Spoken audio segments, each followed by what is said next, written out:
Amin. Terima kasih Pak Wid. Shalom, selamat pagi Pak Ferry, Bu Farida, Pak Gembala, Bu Yuliana, Pak Lukas, Bu Lisa, Pak Pagi Randy, Pak dan Pak Santi, Bu Santi. Ya, shalom. Shalom, selamat pagi, selamat bergabung. Randy siapa ya? Selamat bergabung. Teman dari Pacet. Teman dari. Oh teman ya, Iya. teman Ya. dari Pacet ya. Ya, Pak. Selamat datang Pak Randy.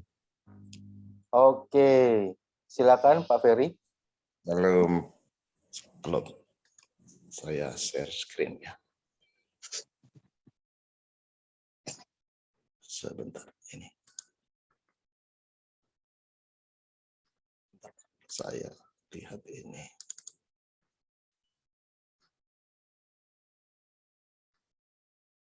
Saya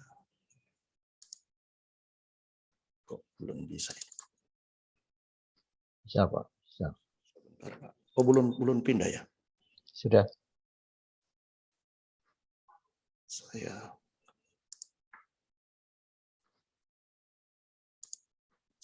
ini kok macet. Sebentar.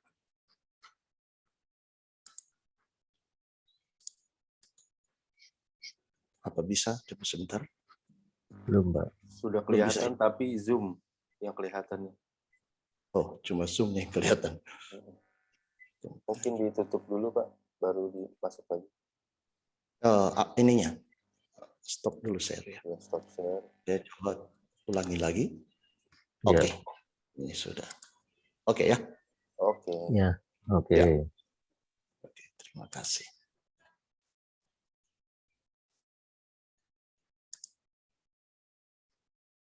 Pagi ini, saudara-saudara yang terkasih, saya ingin share tentang sukacita yang sejati. Nah, kita tentu melihat bahwa banyak yang menganggap bahwa kalau kita sukses, kita bahagia, kita gembira, itu yang sungguh sukacita. Tetapi kalau semua yang ada itu pergi dan hilang, kita hilang sukacita. Dan inilah sukacita yang tidak sejati, yang sementara, yang tidak abadi. Dan kekristenan sebenarnya mengajarkan yang lain. Namun dunia dengan kesenangan, kegembiraan, dan apa saja yang dimiliki, dianggap itulah kegembiraan. Dengan hiburan dan lain sebagainya. Entah itu juga harta, keturunan, pasangan. Tapi apakah itu sukacita yang sejati? Ketika itu pergi dan hilang, kita kehilangan sukacita. Dan tentu itu bukanlah sukacita yang sejati. Warren Wiersbe pernah berkata, kita harus malu jika tidak menyinarkan sukacita Tuhan kepada segala orang. Sukacita memang adalah salah satu yang penting di dalam kekristenan. Nah, kasih karunia yang Allah berikan kepada kita, manusia yang berdosa, itu membawa sukacita. Jadi sukacita adalah kegembiraan yang meluap, bukan karena perbuatan atau usaha kita, tapi karena karya Kristus. Dalam situasi yang baru, orang yang percaya, yang tidak tergantung dunia atau sikon. Kalau kita melihat di Galatia, sukacita adalah salah satu buah roh. Jadi seorang yang percaya dimerdekakan di dalam Kristus, dan dia ada dalam pimpinan roh menghasilkan buah roh. Kita bandingkan di dalam 1 Petrus 1:8, seorang yang beriman dan sudah ada dalam percaya dalam Kristus, dia akan sukacita yang tak terkatakan. Nah, tapi mari pagi hari ini kita akan melihat sukacita di dalam surat Filipi, di mana kitab ini tema utamanya adalah sukacita dalam Kristus, atau syukur di dalam Kristus. Dan karena ini satu kitab, tentu butuh waktu dan saya akan percepat tentunya.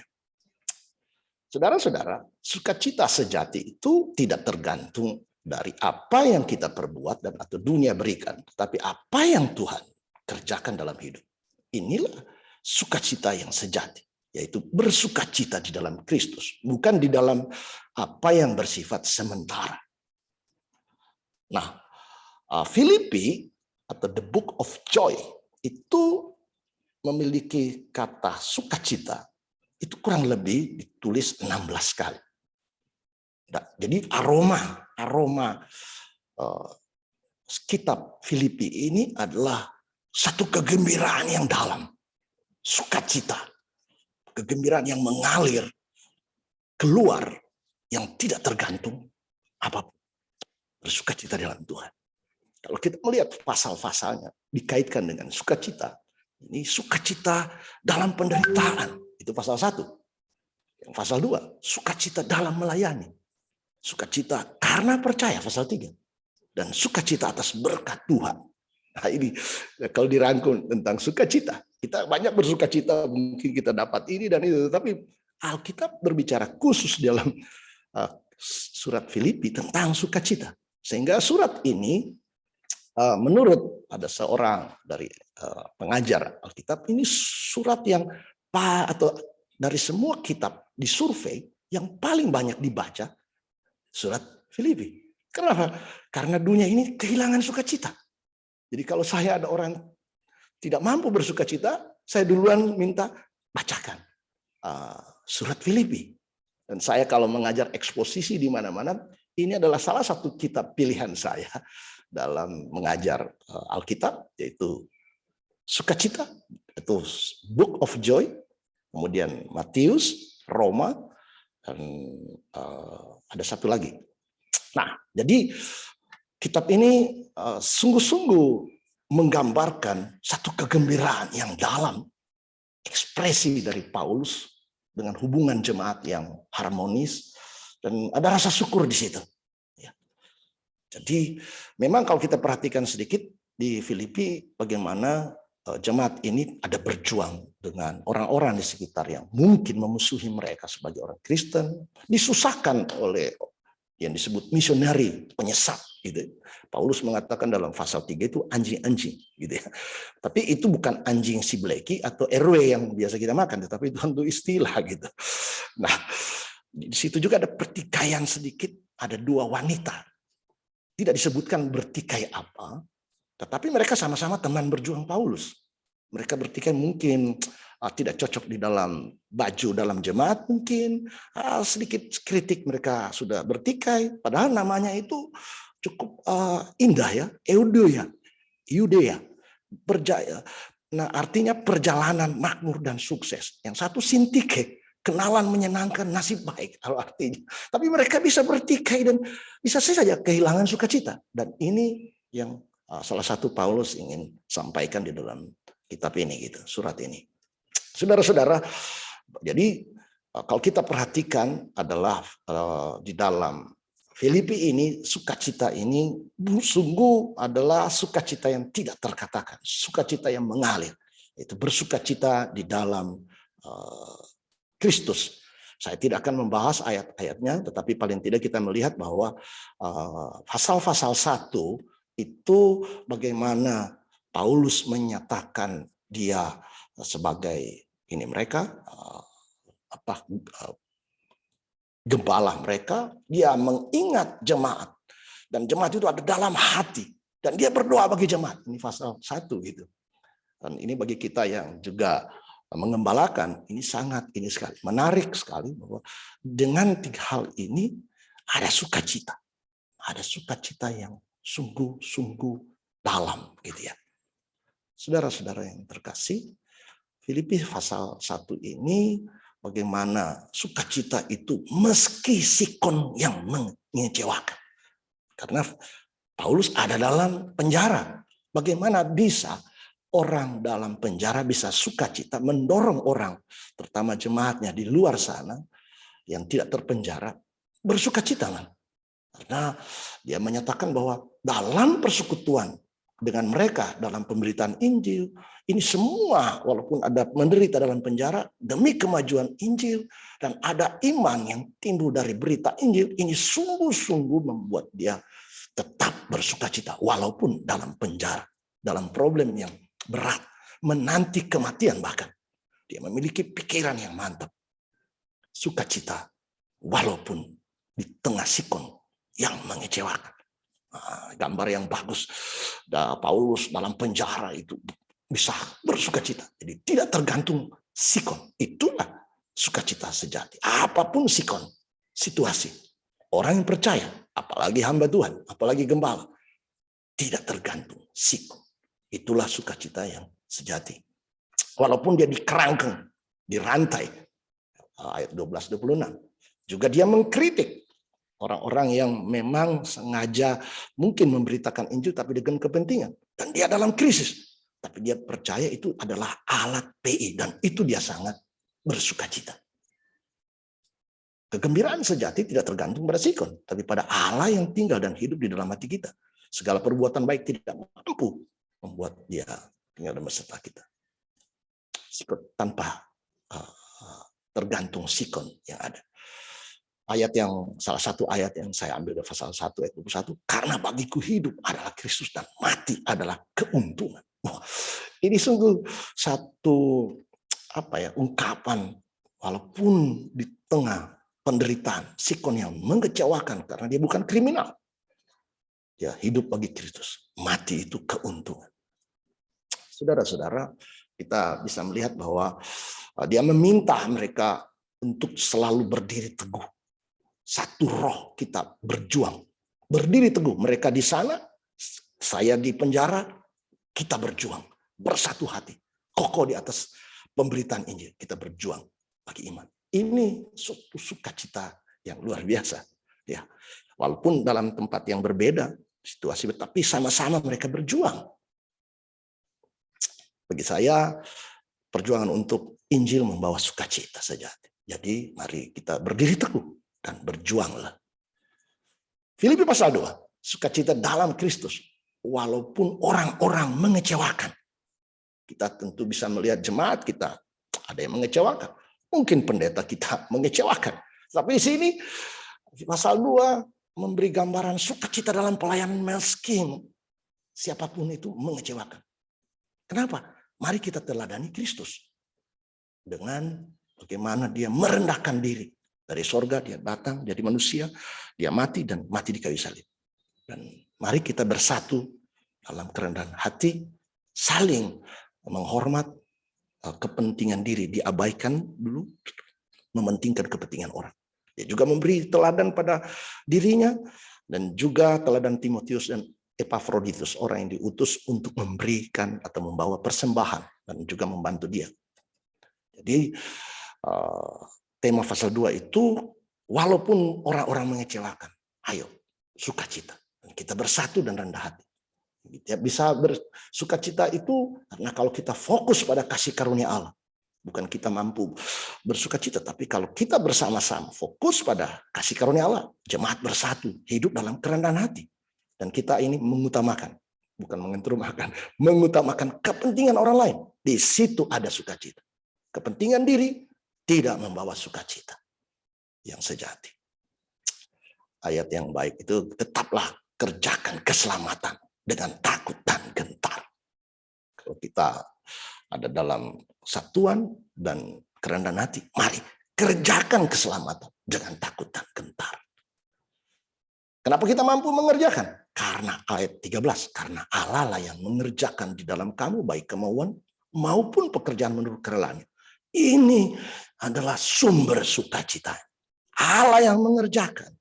Mungkin di orang-orang yang mengecewakan sekalipun, kita mampu bersukacita. Kalau kita melihat pasal yang ketiga, ini bersukacita karena percaya. Memang di sini dituliskan ada gangguan penyesat dalam tanda kutip anjing-anjing, ada Blackie di sana gitu ya. Ada RW bukan gitu. Tapi ini adalah orang-orang yang selalu mengganggu pekerjaan Paulus. Tapi karena dia percaya, dia bersukacita. Ada ayat yang terkenal yaitu ayat pasal 3 ayat 10. Dia ingin mengenal Kristus dan kuasa kebangkitan. Semakin dalam penderitaan dia akan ingin mengenal, bukan lari, ingin mengenal dia pribadinya, kuasa kebangkitan, persekutuan dalam penderitaan, sehingga dia merindukan serupa Kristus. Inilah sukacita yang sejati. Yang ku kehendaki ialah mengenal dia dan kuasa kebangkitannya dan persekutuan dalam penderitaan, di mana aku menjadi serupa dengan dia dalam kematian. Kalau kita lihat ayat yang ke-20, itulah warga surgawi. Kalau kita perhatikan, dia mengatakan dalam surat ini pasal 3 itu mengenal Kristus penting. Prestasi, reputasi dia ditaruh di belakang. Dan segalanya itu kalau dibandingkan dengan pengenalan Yesus, semua itu rugi, bahkan sampah, gitu ya, seperti sampah. Dalam bahasa aslinya skubala, yang tidak ingin kita lihat kembali, ya, kotoran yang tidak ingin kita lihat kembali. Jadi dibanding memperoleh Kristus, segala sesuatu tidak ingin dia miliki atau tidak ingin dilihat lagi. Ini kegembiraan yang luar biasa dalam pengenalan akan Kristus. Dia melupakan apa yang di belakang, terus mengarahkan apa yang di hadapan. Inilah ciri-ciri orang yang memiliki sukacita yang sejati. Dan terus berlari kepada tujuan untuk memperoleh hadiah. Dia melupakan yang di belakang. Tidak melihat lagi apa-apa yang ada. Padahal dia orang yang di pasal 2 dan pasal 3 ayat 2 dan seterusnya, kita lihat dia prestasi dia sebagai suku Benyamin, dia punya pekerjaan, tetapi dia lupakan, terus berlari kepada tujuan untuk memperoleh hadiah. Pasal yang keempat, sukacita di dalam Kristus. Bagaimana sukacita itu karena berkat Tuhan, sukacita yang mengalahkan kekhawatiran, sukacita yang sebenarnya bukan ingin memiliki banyak materi, tapi sukacita yang tercukupi. Jadi di saat kelebihan dia bersukacita, di saat kekurangan bersukacita, tercukupi, puas. Dan ada nasihat-nasihat, tentu nasihat-nasihat penutupnya. Nah, saudara-saudara yang terkasih, ayat yang kita selalu pakai adalah segala perkara dapat kutanggung dalam Dia yang memberikan kekuatan. Filipi 4 ayat 13. Segala perkara dapat kutanggung di dalam Dia yang memberi kekuatan kepadaku. Artinya dalam satu kalimat, segala perkara aku kuat, aku cukup puas dengan Yesus saja. Waduh, ini dia luar biasa gitu. Dalam kelebihan, dalam kekurangan, dia tetap cukup puas dengan ada yang sekarang ini. Dia berterima kasih karena mereka sudah memberikan yang kali kedua di ayat 14. Tapi bukan barangnya yang dia utamakan. Memang dia berterima kasih.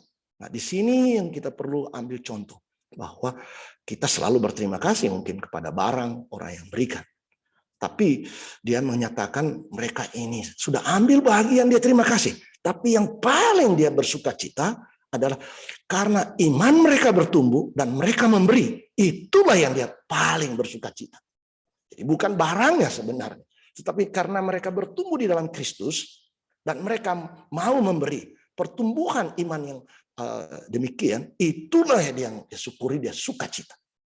Nah, jadi kalau kita melihat ada orang mungkin berbagi kasih dengan kita atau dengan kita berbagi, itu adalah karena pertumbuhan iman mereka memberi, itu yang kita syukuri dan sukacitakan. Wah, terima kasih Tuhan, mereka bertumbuh. Kita bersukacita akan hal demikian.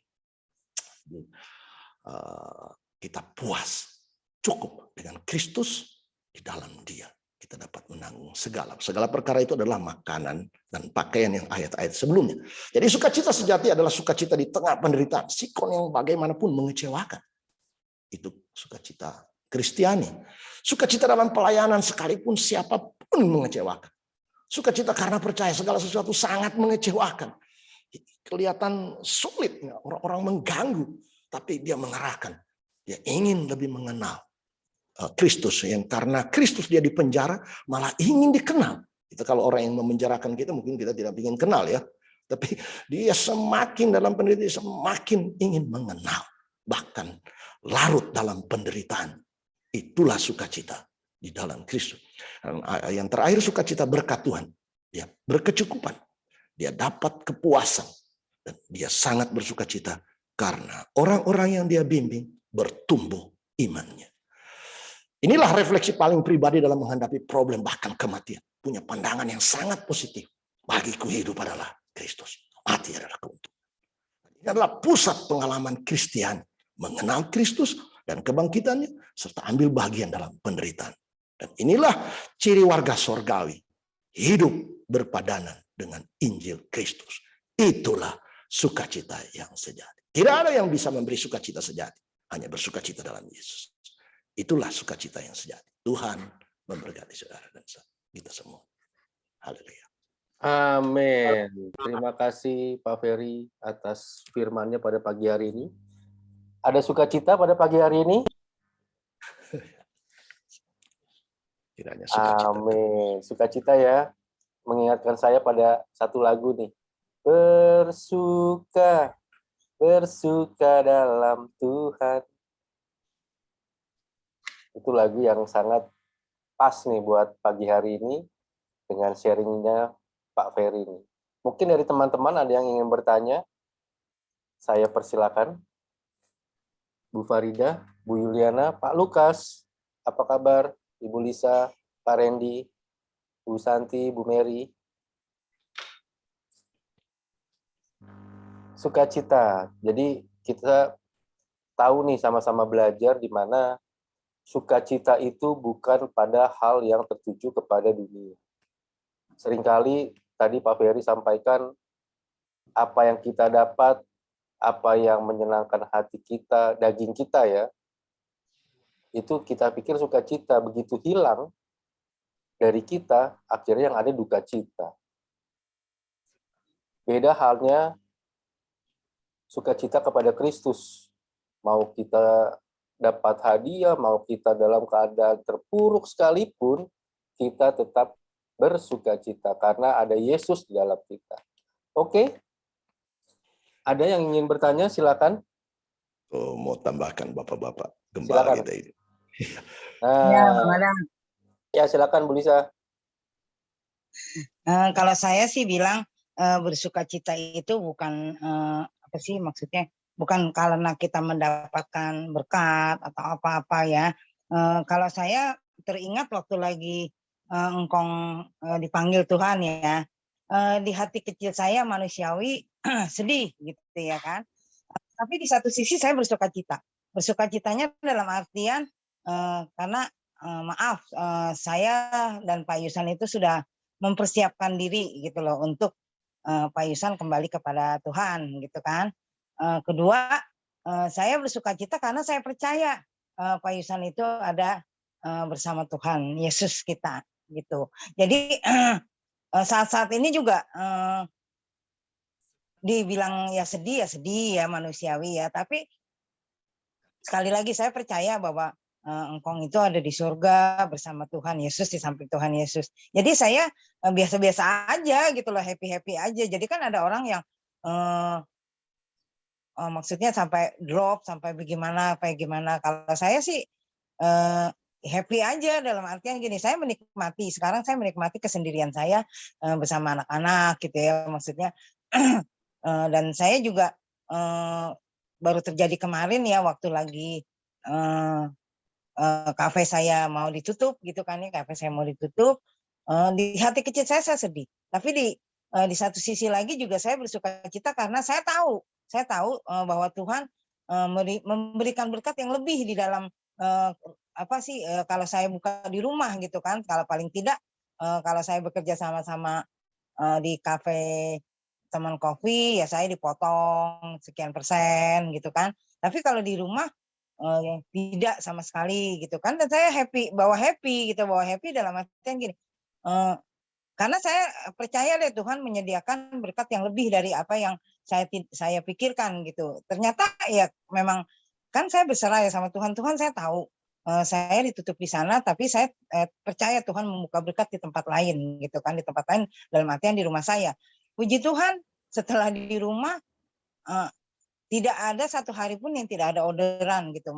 Malah lebih dan lebih apa yang tidak saya pikirkan gitu.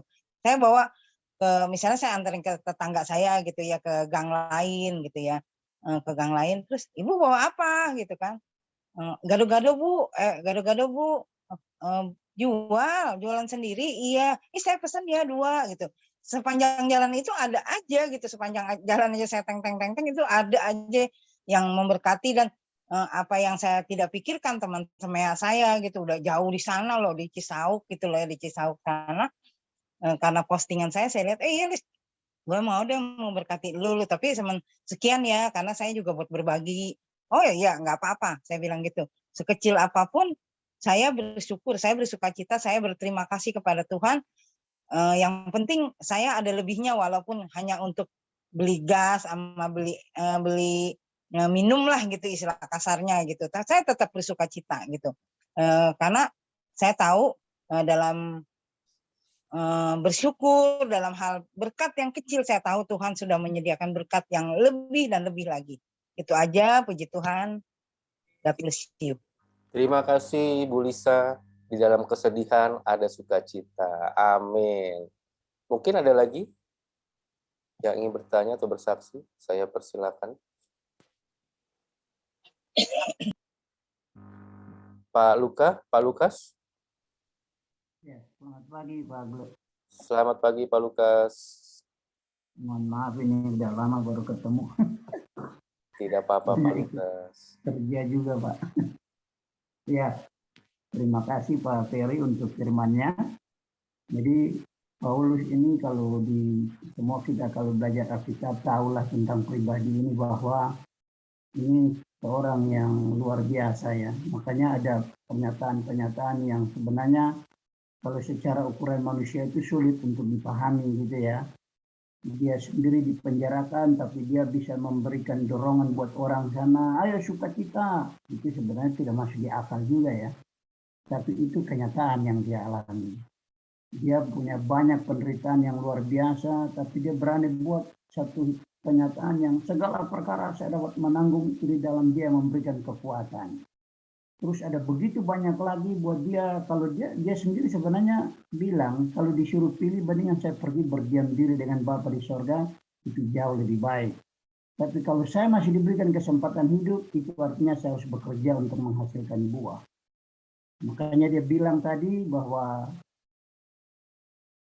hidup itu Kristus, mati itu keuntungan. Tapi kita kan nggak mau ya mengalami kematian, pengennya hidup terus ya. Nah, jadi itu sesuatu yang secara logika manusia sulit untuk memahaminya. Tapi saya percaya kata kunci dari semua apa yang Rasul Paulus katakan ini cuma satu, dia sudah bertemu dengan Tuhan. Ya, karena dia bertemu dengan Tuhan itulah yang membuat pribadi yang luar biasa, yang dia dulu bukan orang sembarangan juga, tapi begitu mengenal Tuhan, dia berani membuat satu statement bahwa pengenalan akan Tuhan itu buat dia jauh lebih penting daripada dia punya gelar apa, suku mana, orang hebat apa, itu semua pun tadi seperti yang Pak Ferry bilang, dia tinggalkan di belakang karena Tuhan itu kenyataannya jauh lebih dari segalanya. Makanya dia ingin mengenal Tuhan lebih lagi gitu. Nah, ini saya percaya kalau orang-orang yang ingin bertumbuh di dalam Tuhan, orang-orang yang mengalami pengenalan akan Tuhan yang lebih, dunia ini bukan sesuatu yang perlu kita mengharapkan apa di dalamnya, tapi dunia ini sudah nggak ada harga buat mereka kan gitu. Seperti Rasul Paulus, dunia ini sudah bukan sesuatu yang perlu diagung-agungkan lagi gitu kan. Jadi ini perlu kita harus benar-benar yang dikejar itu adalah Tuhan itu sendiri, karena pribadi Yesus itulah yang segala yang kita butuhkan itu ada di situ gitu. Jadi saya percaya sukacita dunia juga bisa berikan. Kalau kita diberkati uang banyak, pasti ada sukacita. Tapi uang, harta itu kan tidak kekal. Bisa sebentar datang, bisa juga dia pergi. Karena kayak punya sayap gitu ya, bisa terbang. Sukacita juga kita lenyap. Jadi kalau kita hidup seperti itu terus-menerus, lama-lama hidup kita juga tidak bertumbuh secara sehat. Tapi kalau dalam keadaan sesulit apapun kita masih bisa bersukacita, itu adalah karya Tuhan. Jadi saya percaya sekali untuk supaya kita tetap bertumbuh, pengen lebih maju di dalam Tuhan, maka hal-hal yang mustahil itu akan kita bisa rasakan dan kita bisa mudah untuk bisa menjadi berkat buat orang lain. Saya kira itu aja Pak, Tuhan memberkati Pak. Amin. Terima kasih Pak Lukas. Saya juga pagi hari ini belajar sekali, di mana kita harus tetap bersukacita walaupun terkadang setiap menitnya, setiap detiknya, iblis itu tidak gencar-gencar untuk mengambil sukacita kita. Baik dalam keseharian kita ya, hubungan kita, pekerjaan kita, atau apapun gitu, di dalam kehidupan kita. Baik itu dari omongan, pendengaran kita, sikap atau perilaku orang lain gitu kepada kita. Tapi pagi hari ini saya belajar apapun setiap detik atau setiap menit yang kita rasakan, kita harus tetap bersukacita. Terima kasih Pak Ferry, firman-Nya pada pagi hari ini. Mungkin ada lagi teman-teman? Silakan. Saya, Pak. Ya, silakan. Oh, Ya, ini Bu selamat Rahel. pagi. Kan nomornya ganti. Ya, apa yang disampaikan Pak Ferry, kalau saya bilang memang kita harus setiap saat ya, kita membawa suasana hati kita itu menjadi suasana hati surga. Dan bukan suasana hati neraka ya. Jadi karena apa? Suasana hati itu akan berpengaruh kepada respon yang kita berikan bagi setiap peristiwa yang kita alamin. Seperti kemarin, saya baru ngalamin satu masalah dalam pekerjaan saya. Pas hari Jumat itu, saya kaget gitu loh. Karena gaji saya itu nggak dikasih. Dalam arti kata lain, dia alasannya adalah libur. Karena saya nggak masuk libur. Nah, dalam hal ini, jujur sih, saya juga rada kesel. Karena saya libur itu bukan meliburkan diri, tapi memang libur dari pemerintah kan, libur lebaran. Dan buat saya nggak masuk akal, karena saya pernah ada di HRD juga, saya pernah jadi personalia juga, nggak kayak gitu kali istilahnya. Sedangkan untuk buruh harian aja, itu kalau dia nggak hadir, itu gaji pokok nggak dikasih, hanya uang makan dan uang hadir itu yang dipotong. Ya uang makan lah kalau ingat saya uang makan karena dia nggak hadir. Nah dalam hal ini terus terang kesel kan saya, kok gini ya, sampai saya ngomong kenapa saya nggak diinfo dari awal saya masuk kerja. Ya nanya, kenapa ibu nggak nanya? Saya nggak nanya karena saya nggak pernah punya pengalaman seperti ini. Dan dalam hal ini uang itu juga sudah saya jagain buat bayar kontrakan kan. Nah, tapi berapa hari saya mikir gitu loh, kok gini amat ya Tuhan saya kerja dari hari Jumat malam, Sabtu, dan puji Tuhan di hari Minggu itu saya bisa lega, saya bisa terima semuanya, udah nggak ada suasana hati saya benar-benar plong gitu loh. Nah, satu saudara seiman saya ngomong gini, Sandra, Rahel, kamu hal-hal kecil jangan merusak suasana hati kamu. Nah, suasana hati itu yang dimaksud seperti Pak Ferry bilang bersukacitalah. Nah, pada saat kemarin pemuritan, saya bersyukur sekali gitu loh. Topiknya itu pas gitu dengan apa yang saya alamin. Nah, di situ Bapak Gembala saya membawa kita itu semua harus diem, hanya berbahasa roh, diem, nggak usah bahasa roh yang gimana, santai aja, sampai telingamu mendengar. Di situ dia memberikan satu trik-trik, saya bisa, memang benar yang dikatakan Roma itu, ya, roh itu membantu kita saat kita nggak tahu berdoa di Roma 8, roh itu akan menyampaikan dengan keluhan-keluhan yang tidak terucapkan.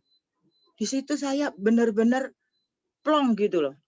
Plong dalam arti kata lain, saya bisa nangis, saya bisa keluar semua sampai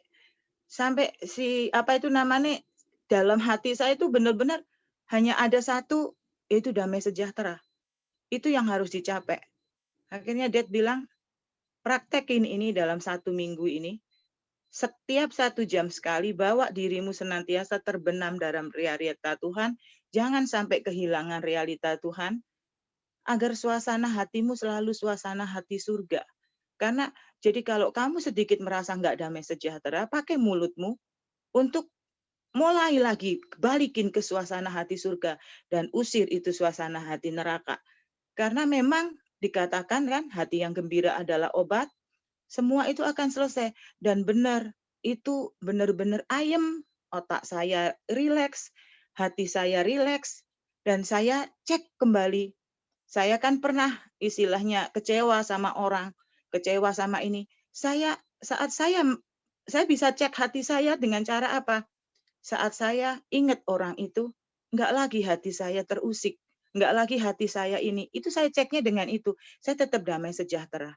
Nah, di situ saya bersyukur banget ya. Waktu doa itu semua diem, satu ruangan itu diem semua, jadi cuma berbahasa roh aja kita. Nah, memang benar bahasa roh itu membantu kita dengan keluhan-keluhan yang tidak terucapkan, dan kita harus capai gimana kita bisa bersukacita ya dengan cara seperti itu. Kita harus melatih diri kita setiap saat untuk damai sejahtera itu tetap tinggal dalam hati kita. Suasana hati surga itu tetap ada. Realita hadiratnya itu selalu melingkupi kita. Jadi karena apa? Kalau enggak, dalam menghadapi persoalan, dalam kita berespon terhadap satu persoalan, itu memang akan uring-uringan, dan itu membuat kita sakit sendiri gitu loh. Nah, di sini saya bersyukur sekali, istilahnya kemarin benar-benar saya bisa lepas enak gitu, dan saya cek ulang, oh puji Tuhan, saya nggak lagi terusik hati saya dalam saya mengingat peristiwa itu. Saya nggak lagi nangis, kayak nggak lagi terusik. Dan begitu selesai pemuritan itu, saya bilang thank you Dad. Saya bilang saya bersyukur sekali punya istilahnya Bapak rohani yang benar-benar membimbing kita gitu loh, membimbing kami. Jadi istilahnya enak, dan memang apa yang dikatakan Pak Ferry itu ya memang harus seperti itu kita. Hadirat Tuhan itu harus melingkupi kita setiap saat. Itu aja. Amin. Terima kasih Bu Rahel atas kesaksiannya. Mungkin ada lagi teman-teman? Silakan. Tidak ada, Pak Wid? Ya, saya beri masukan ya. Puji Tuhan, terima kasih Pak Ferry. Dari semuanya breakdown-nya tentang sukacita, dan kalau saya memberi masukan tentang sukacita itu, kita tahu bahwa Alkitab itu kalau kita diperas jadi satu itu saja adalah pribadi Yesus Kristus. Bagaimana Tuhan Yesus Kristus di dalam Matius 9 ayat 35 itu mengatakan bahwa Yesus Kristus itu berkeliling di semua kota dan desa. Dia mengajar dalam rumah-rumah dan memberitakan Injil Kerajaan Surga. Jadi berita Kerajaan Surga itu yang diberitakan oleh Yesus Kristus. Nah, kalau kita melihat di dalam Roma 14 ayat 17, dikatakan bahwa kerajaan surga itu bukan hal-hal yang di dunia, bukan soal makanan dan minum, tetapi soal kebenaran. Pertama kali, siapa kebenaran adalah pribadinya dia sendiri, karena firman itu kebenaran, dalam Yohanes 17 ayat 17. Kemudian yang kedua, damai sejahtera, itu damai sejahtera kekal, itu bukan yang palsu, dan juga sukacita oleh Roh Kudus. Kenapa kok enggak dikatakan sukacita saja? Karena Yesus hanya memberitakan hal-hal yang ada dalam kerajaan surga. Ini kalau dari perspektif kerajaan surga dan menjadi seperti Yesus. Sehingga sukacita di sini ada kata-kata oleh Roh Kudus. Karena Roh Kudus tidak ada hubungannya sama dunia. Sama sekali tidak ada. Roh Kudus adalah adanya di surga sana, kerajaan surga. Dia ada dalam batin kita. Dia tidak di bumi, tetapi dia ada dalam batin kita agar kita semuanya bisa untuk masuk dalam kerajaan surga. Sehingga sukacita yang diberikan dunia apapun juga, walaupun itu berbentuk tadi sudah diterangkan sama Pak Adam dan juga oleh Pak Ferry, bentuknya apapun di bumi, itu palsu sukacitanya.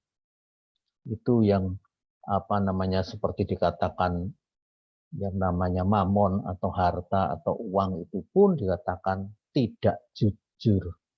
bohong-bohongan. Sehingga manusia seharusnya sudah tidak lagi berperkara kepada dunia ini. Maksud saya, kalau kita hanya tujukan kepada hal-hal yang di dalam surga, seperti Rasul Paulus mengatakan dalam firman-Nya, dalam Kolose 3, kita harus mencari hal-hal yang ada di dalam surga, di mana Kristus Yesus ada duduk di sebelah kanan Allah Bapa. Di samping itu juga kita harus memikirkan hal-hal yang ada di dalam kerajaan surga. Hidup kita di bumi ini akan mengalami seperti Rasul Paulus. Karena Rasul Paulus tahu persis di dalam penderitaan apapun, dia bersaksi bahwa tidak ada rasa kesedihan.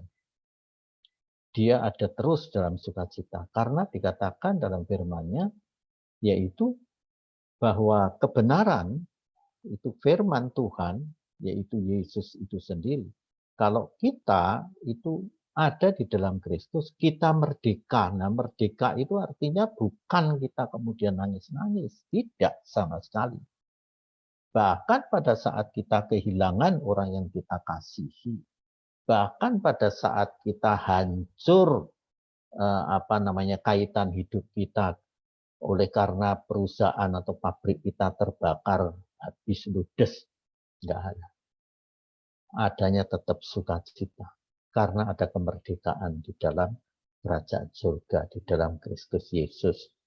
Nah, itu dasar dari semua yang kita pelajari ini adalah kerajaan surga, pribadi Yesus Kristus. Bagaimana di dalam beratnya kehidupan, dia tetap fokus bahwa kehendak Allah saja yang aku lakukan. Lain itu tidak. Saya harus menyelesaikan apa yang Bapa inginkan dalam hidup ini pada saya, kata Yesus. Yaitu melakukan kehendaknya dan menggenapi rencananya. Demikian juga kita.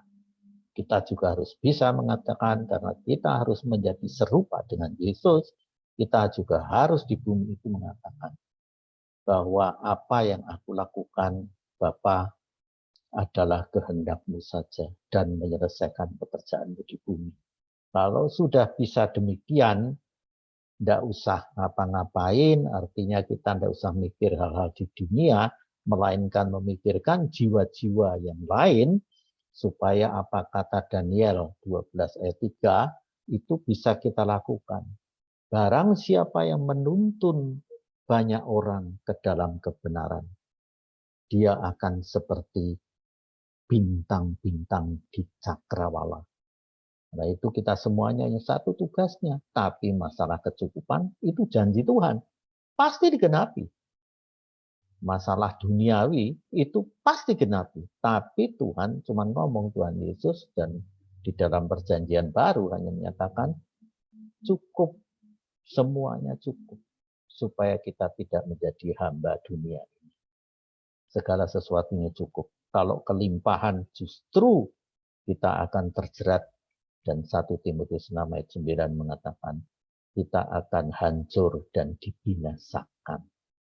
Karena itu mari kita kembali kepada kebenaran firman ini, bahwa sukacita hanya kita rasakan kalau kita menyatu dengan Bapa dan Kristus Yesus dalam kerajaan surga.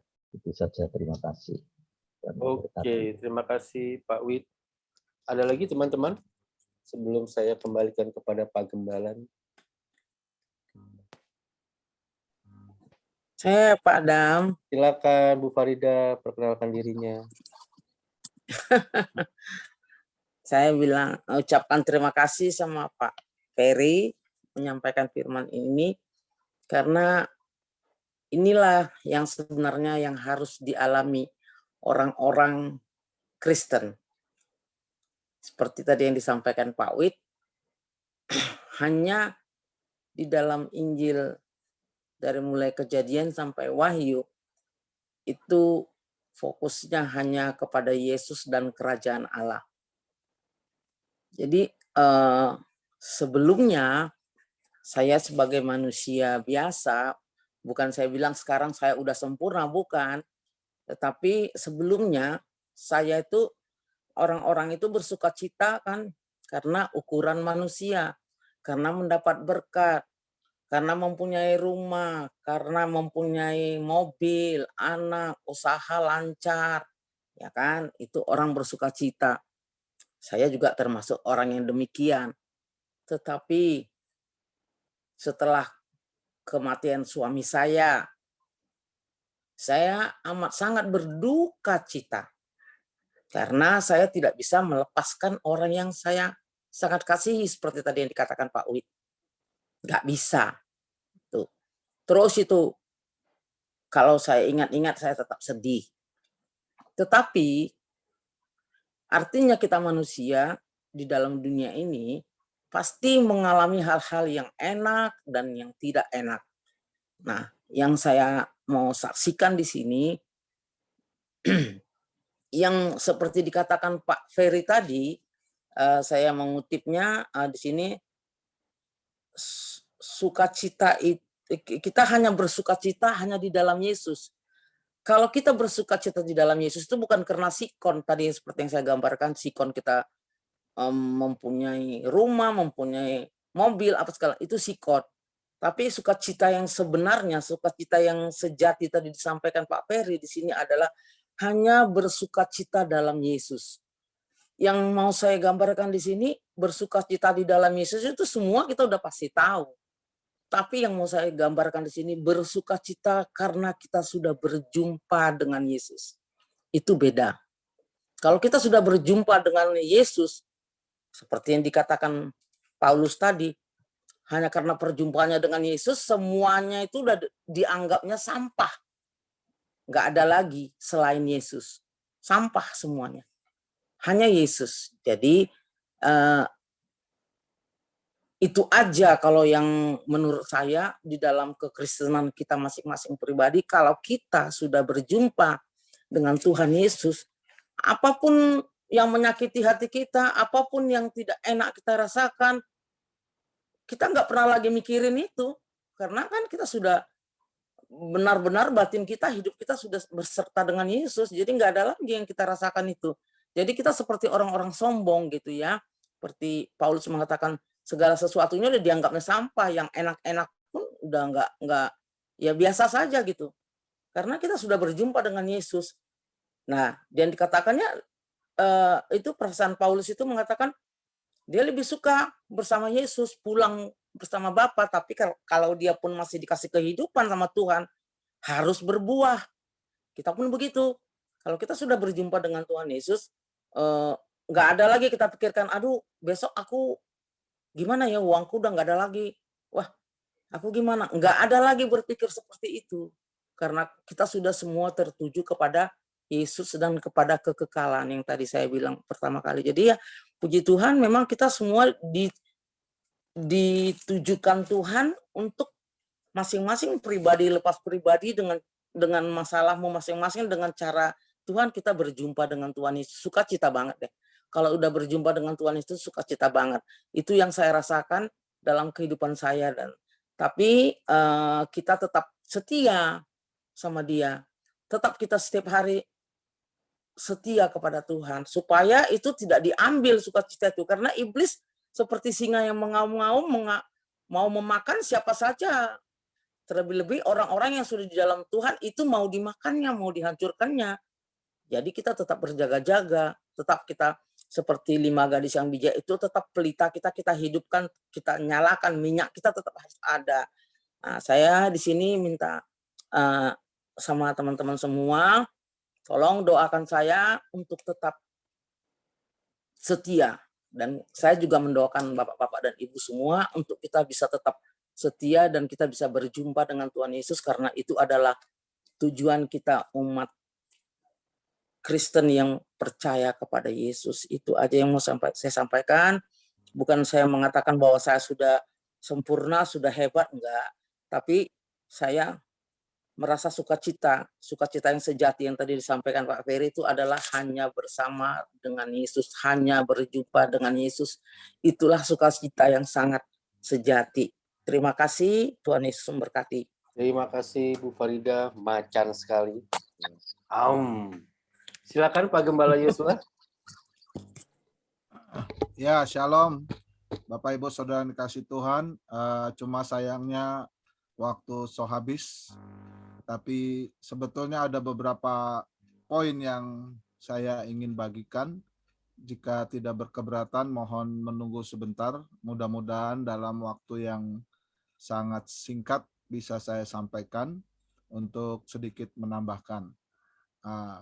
Poin yang saya kritisi adalah kita sebagai orang percaya, seringkali kita sudah ngerti firman, sudah tahu firman, tapi seringkali dalam praktek masih banyak hal yang perlu kita perbaiki. Ya. Nah, khususnya dalam konteks sukacita ini, apa yang disampaikan oleh Pak Ferry, terima kasih banyak Pak Ferry sudah menyampaikan tentang sukacita yang dari kitab Filipi dan khususnya meneladani Rasul Paulus. Nah, seperti Bu Farida tadi katakan, seringkali ukuran sukacita itu bukannya seringkali ukuran sukacita kita itu adalah hal-hal yang bersifat materi atau jasmani, kurang lebih seperti itu. Apa yang kita miliki, apa yang kita terima. Nah, seperti itu. Nah, di sini kita kembali kepada teks yang Pak Ferry sampaikan dari Filipi pasal 1, di mana Paulus menyebutkan hidup adalah Kristus dan mati adalah keuntungan. Nah, ini adalah kunci daripada sukacita yang disebarkan oleh Rasul Paulus. Sehingga hidupnya dalam segala keadaan apapun dia bersukacita. Nah, Bapak Ibu, Saudara, mungkin Pak Adam boleh saya minta tampilkan teks Filipi 1 ayat 12 sampai dengan 26 ayat 12. Di situ kenapa Paulus bisa mengatakan hidup adalah Kristus, mati adalah keuntungan? Ya, mungkin kalau dijelaskan terlalu panjang lebar, tapi di sini saya ingin menyebutkan aja beberapa hal yang saya tangkap dari Filipi pasal 1 tadi, ya, mulai dari ayat 12. Dikatakan bahwa ayat 12 sampai dengan ayat 14, di situ jelas sekali bahwa aku menghendaki saudara-saudara supaya kamu tahu bahwa apa yang terjadi atasku ini justru menyebabkan kemajuan Injil.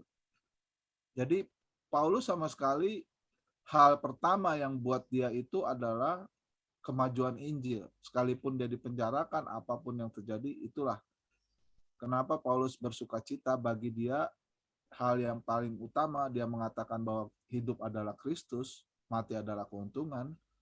Ya, yang pertama adalah tentang kemajuan Injil, kabar baik. Dan yang kedua yaitu tentang hal Kristus. Bagaimanapun juga Kristus diberitakan. Ya, Injil, Kristus sama aja, Injil kabar baik. Nah, tapi di yang kedua ayat 15 sampai 18 itu adalah tentang Kristus. Dikatakan ayat 15, ada orang di sini Paulus menyikapi tentang sikap orang memberitakan tentang Kristus. Ya, ada yang dengan maksud palsu dan ada yang dengan maksud baik.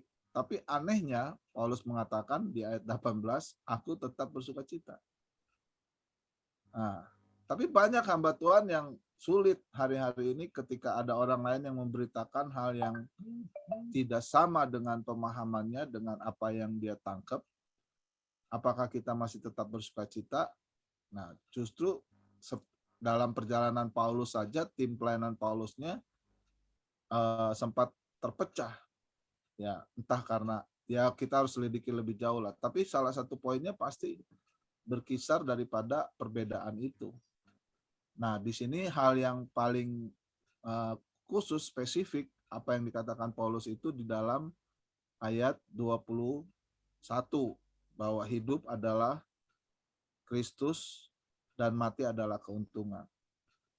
Di mana Paulus terbebas ya dari rasa khawatir apa, dia tetap bersukacita, mau orang memberitakan Injil Kristus dengan dengki, perselisihan, kepentingan diri sendiri atau tidak ikhlas.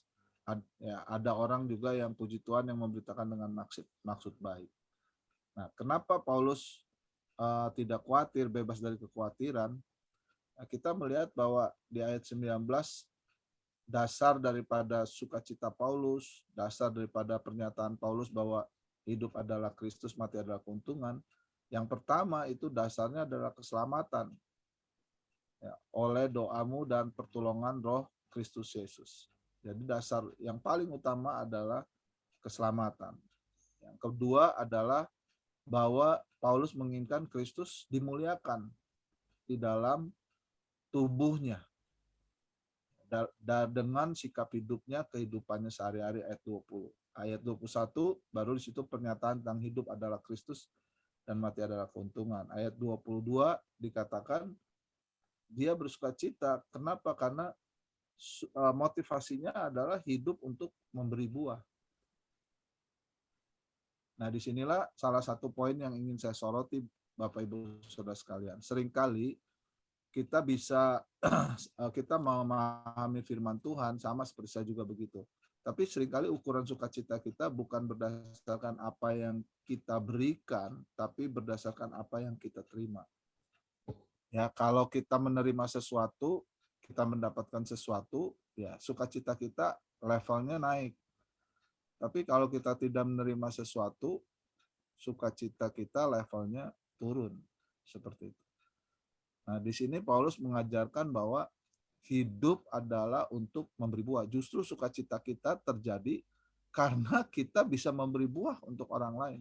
Bukan karena kita mendapatkan buah dari orang lain. Jadi whatever dari orang lain, kita tidak terima apapun, tapi kita bisa memberi kepada orang lain dalam bentuk apapun. Yang kemudian di sini selanjutnya Paulus mengatakan di ayat 23 dan 24, didesak dari dua pihak. Nah, inilah sukacita abadi. Jadi mana yang mau dipilih? Apakah pulang kepada Kristus? Ya itu lebih baik, Paulus katakan.